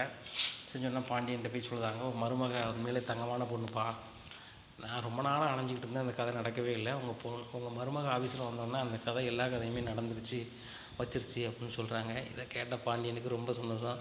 பார்த்திங்களாமாம்மா, செந்தில் பொண்டாட்டி வந்து நம்மளை பேரும் புகழுமா ஆக்க வச்சிட்டா. எல்லாருமே வந்து செந்தில் பொண்டாட்டி ரொம்ப நல்ல பிள்ளைன்னு சொல்கிறாங்க. அந்த பிள்ளையும் நல்ல உதவிகளை மக்களுக்கு செய்யுது. இதை நினைக்கும் போது ரொம்ப சந்தோஷமாக இருக்குது. இதே மாதிரி மற்ற 2 மருமக்களும் போய் வேலைக்கு போயிட்டாங்க, அரசியும் வேலைக்கு போயிட்டாங்க அப்படின்னு சொன்னால் மிகுந்த சந்தோஷமாக இருக்கும் அப்படின்னுட்டு இருக்காங்க. உடனே அதுக்கு என்னப்பா, என்ன குறை கெட்டு போகுது, ஒன்றும் கெட்டு போகல, மீனா ஆஃபீஸர் ஆகிட்டா, அடுத்தாப்புல மற்ற பிள்ளைங்களும் ஆஃபீஸர் ஆக்கிட வேண்டியதானே அப்படிங்கிறாங்க. கண்டிப்பாக ஆஃபீஸர், அதுதான் மாமா பெருமை உண்மையிலே. இந்த செந்தில் கூட ஏதாவது வேலைக்கு போயிட்டானா கொடுங்க, எனக்கு ரொம்ப சந்தோஷமாக தான் இருக்கும் அப்படிங்கிறாங்க. கண்டிப்பாப்பா, எல்லா பிள்ளைகளும் தான் படிச்சிருக்கேன், கொஞ்சம் நீ உத்வேகம் கொடுத்தா கண்டிப்பாக போயிடும். மீனா உன் வீட்டுக்கு வந்த கொஞ்ச நாள்லேயே ஆஃபீஸர் ஆகிட்டான்னா காரணம் நீங்கள் கொடுக்குற உத்வேகமும் அவளுக்கு கொடுக்குற மன சந்தோஷம்தான். இப்போ நீங்கள் அந்த பிள்ளைகளுக்கு வந்து மன உரியை கொடுத்தீங்கன்னா கண்டிப்பாக அந்த பிள்ளைகள் படித்து ஒரு ஆஃபீஸர் ஆகிருக்காது. உள்ளூரில் ஆஃபீஸராக இருக்கிறதுனால இப்போ அந்த பிள்ளை நம்ம என்ன சொன்னாலும் செய்யக்கூடிய சூழலில் இருக்குது. அதுபோக நம்மளுக்கு ஏதாவது வேலை நடக்குன்னா கூட மீனாவுக்கு ஃபோன் அடித்தா ஏம்மா செஞ்சு கொடுங்கன்னா கீழே உள்ள ஆஃபீஸருக்கெல்லாம் செஞ்சு கொடுக்க போகிறாங்க. நினைக்கும் போது பெருமையாக தானே இருக்குது அப்படிங்கிறாங்க. ஆமாம், தங்கமயில் நிறைய படிச்சிருக்கு மாமா, அவளை எப்படியாவது ஒரு வேலைக்கு பெரிய அரசு அதிகாரி ஆக்கியிருப்போம் அப்படிங்கிறாங்க. உடனே மீனா ஃபோன் அடிக்காங்க, என்ன மீனா உள்ளூரில் வேலை எப்படி இருக்குது அப்படின்னு கேட்குறாங்க. நல்லா இருக்குமாம்மா அப்படிங்கிறாங்க. ஏம்மா உங்கள் ஆஃபீஸில் எதுவும் டெம்பரவரி போஸ்டிங் எது இருந்தால் சொல்லுமா, தங்கமயிலை சேர்த்து விட்டுறலாம் அப்படிங்கிறாங்க. அப்போ தான் மீனாவுக்கு தொக்கா வந்து மயில் மாட்டுதாங்க. மாமா ஒன்றும் இல்லை, ஒரு டிகிரி லெவலில் ஒரு போஸ்ட் இருக்குது, அது இன்டர்வியூ போஸ்ட்டு தான், ஆனால் வந்து அது அக்ரிமெண்ட் தான், வந்து பெர்மனெண்ட் போஸ்ட் கிடையாது. அதுக்கு வேணால் தங்கமயிலக்கா வருவாங்கன்னா சொல்லுங்கள், நான் தான் அதுக்கு ஆஃபீஸர், நானே கையெழுத்து போட்டு சேர்த்துக்கிறேன் அப்படிங்கிறாங்க. சரிம்மா அதுக்கு என்னெல்லாம் வேணுமா அப்படிங்கிறாங்க. அதுக்கு ஒன்றும் வேண்டாமாம்மா, முதல்ல சர்டிஃபிகேட்டை என்கிட்ட கூட தர சொல்லுங்கள், தந்த உடனே நான் வந்து அதை ஹையர் ஆஃபீஸருக்கு அனுப்புவேன், அனுப்பிட்டு அவங்க ஒப்புதல் கொடுத்துட்டாங்கன்னா நான் கையெழுத்து வச்சா போதுமானது, ஆட்டோமேட்டிக்காக அவங்க வேலைக்கு சேர்ந்துக்கலாம். மாத சம்பளம் 17,000 ரூபா கொடுப்பாங்க. அதுக்கப்புறம் வந்துட்டு போக போக கூடுமாம்மா, ஆனால் 3 வருஷம் அக்ரிமெண்ட்டு, அதுக்கப்புறம் அவங்க பெர்மனெண்ட் ஆகலாம், இல்லை ஒரு வேளை வீட்டுக்கு கூட அனுப்பலாம் அப்படிங்கிறாங்க. அது என்னமோ உண்மைதாம்மா, ₹1 காசுனாலும் சர்க்கார் காசு வேணும்ல, இன்றைக்கே நான் தங்கமயிலுடைய சான்றிதழ் உனக்கு கிடைக்கிற மாதிரி பண்ண சொல்கிறேன் அப்படின்னு சொல்லிட்டு சரிம்மா அப்படின்னு சொல்லிட்டு ஃபோன் வச்சிடுறாங்க. சரவணனுக்கு ஃபோன் அடிக்காங்க. சரவணனுக்கு ஃபோன் அடித்து, அப்பா மீனா ஆஃபீஸரான ஆஃபீஸ்லேயே வந்து ஒரு வேக்கண்ட் இருக்கான், அது வந்து டெம்பரவரி போஸ்டிங்காக 3 வருஷம் அக்ரிமெண்ட்டான், ஆனால் பெர்மனெண்ட் ஆகிறதுக்கும் வாய்ப்பு இருக்கான், அதனால் வந்து தங்கமயிலுடைய சர்டிஃபிகேட் வந்து மீனாட்ட கிடைக்கிற மாதிரி பண்ணுப்பா, இப்போ ஒன்றும் கெட்டு போகல, நீ ஃப்ரீயாக தானே இருப்ப, நேராக போய் தங்கமயிலுடைய சர்டிஃபிகேட் வாங்கி கொண்டு மீனாட்ட கொண்டு கொடுப்பா அப்படிங்கிறாங்க. சரிப்பா அப்படின்னு சொல்லிட்டு ஃபோன் வைக்கிறாங்க சரவணன். உடனே தங்கமயில் ஃபோன் அடிக்கிறாங்க. தங்கமயில் எங்கே இருக்க அப்படிங்கிறாங்க. வீட்டில் இருக்கேன் அப்படிங்கிறாங்க. உன்னை தான் பார்க்க வந்துட்டுருக்கேன் அப்படிங்கிறாங்க. என்னங்க விஷயம் அப்படிங்கிறாங்க. வந்து சொல்கிறேன் அப்படிங்கிறாங்க. உன்னுடைய சர்டிஃபிகேட் எடு அப்படிங்கிறாங்க. வீட்டுக்கு வந்தோடனே சரவணன் தங்கமயில் ரொம்பவே ஷாக் ஆகிறாங்க. இனி என்ன நடக்கும் பாண்டியன் ஸ்டோர் குடும்பத்தில் அப்படிங்கிறத பொறுத்து வந்து பார்க்கலாம்.